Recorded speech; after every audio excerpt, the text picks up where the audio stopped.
Last class, we have solved the hydrogen atom problem for uh, zero angular momentum case. In this class, that is in part 2, we are going to solve the problem for non-zero angular momentum case. For the case of zero angular momentum, we have taken the radial wave equation. Now we are going to take the reduced radial wave equation. By definition, the reduced radial wave equation is equal to minus h cross squared over 2m T2u over Tr2, where u is a reduced wave function.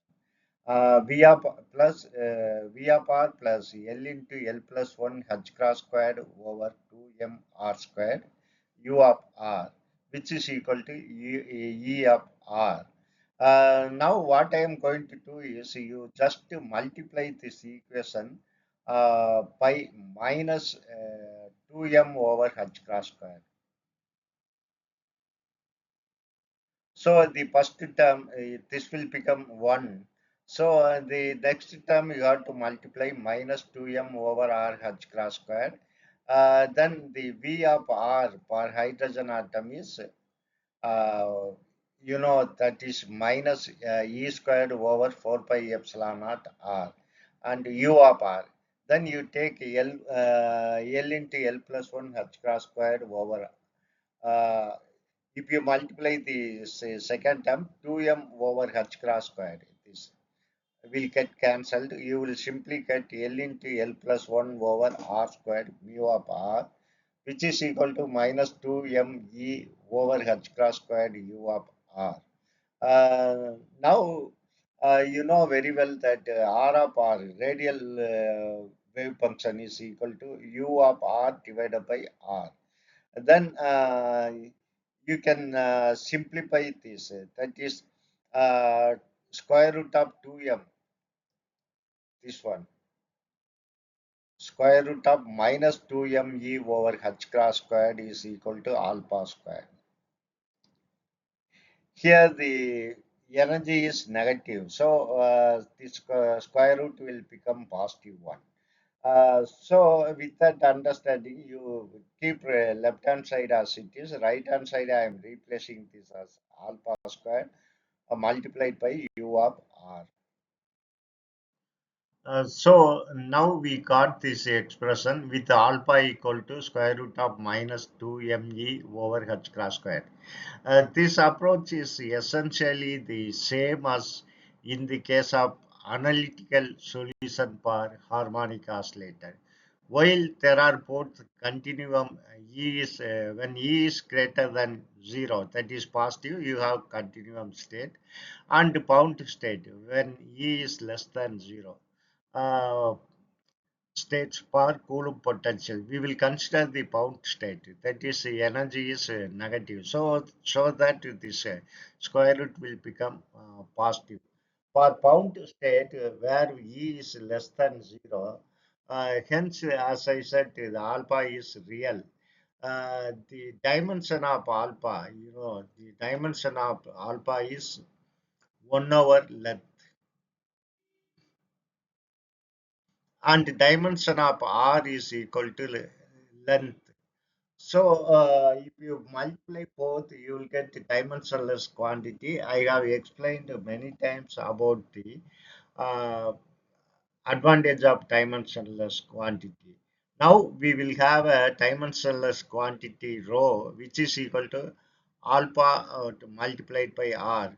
Since, as I said, alpha is having dimension of inverse of length, rho is the dimensionless quantity. Then we will move further. Now we got this expression. What we are going to do is replace r, this r, by rho, with rho, and the above equation become. What will happen if you replace r by rho? Rho is equal to alpha r.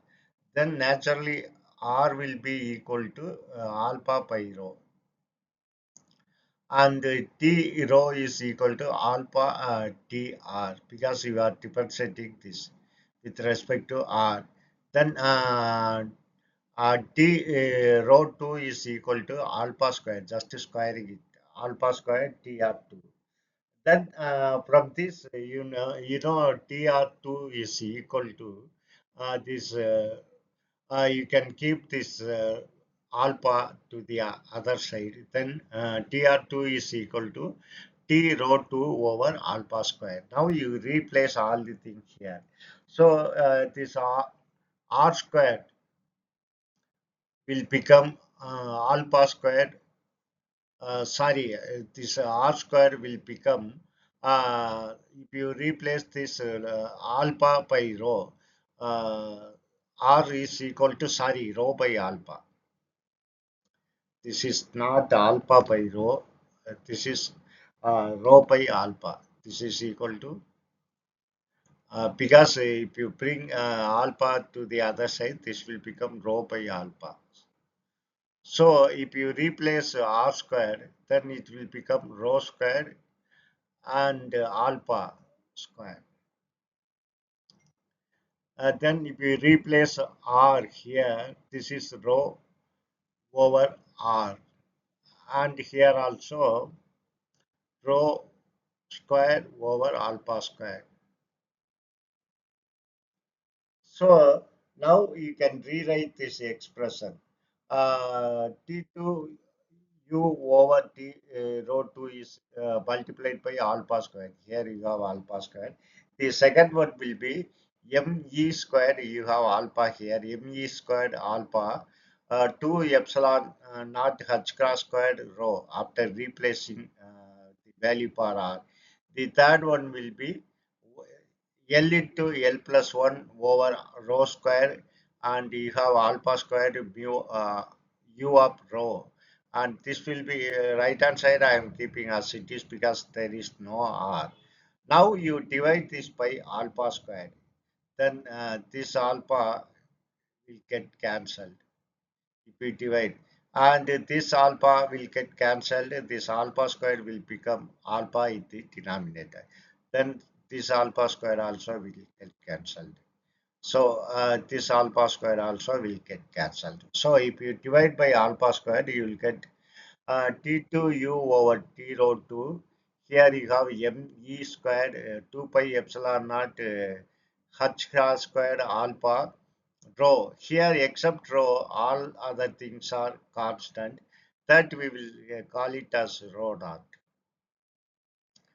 Uh, then you have minus L into L plus 1 over rho squared mu of rho, which is equal to mu of, sorry, u rho. This is u of rho. So then we will simplify it further. Now we got this expression. Uh, what we are going to do is you take last two term to the right hand side, this side, and take u of rho as a common parameter. Then this will become 1. Then this will become minus rho naught over rho, and this will become plus rho, L into L plus 1 over rho square.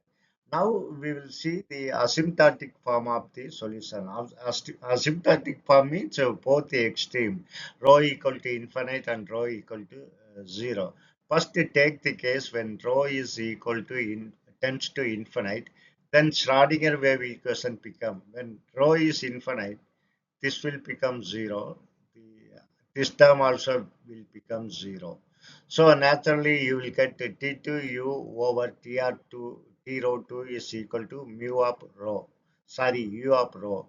The solution of above equation is u of rho is equal to a e power minus rho plus b e power plus rho. Here you can see when rho tends to infinite, this term will flow up to infinite. So naturally the value of p will be 0. Then this one first term only exists, has valid solution. Hence for large rho, u rho is equal to a e power minus rho. This is our Schrödinger wave equation. When rho tends to 0, this will be very much higher than 1. So this 1 also can be ignored. Since rho tends to 0, very small, then rho square will be very small comparing this. So naturally, the third term will dominate. That is, then the centrifugal term dominate. That is, T2U over TR2 is equal to L into L plus 1 over rho square mu rho. The solution for above equation is u rho is equal to C rho L plus 1 plus T rho minus L, power minus L. So rho minus L means 1 over rho power L. Since rho is 0, this will go to infinite. So which is not acceptable. So naturally t will be equal to 0. So only valid solution is u of rho is equal to c rho power L plus 1. So we can consolidate our result. U of rho is equal to a e power minus rho. Just now we have seen. If rho tends to infinite, then u of rho is equal to c rho L plus 1. Just now we have seen if rho tends to 0. So if you combine, that is, we will write this e power minus rho, first one. Then second solution, rho power L plus 1. Then some constant, v of rho, where v of rho is called generalized Laguerre polynomial. So this is the solution for non-zero angular momentum. Thank you very much for watching my video and supporting me continuously. Thank you very much.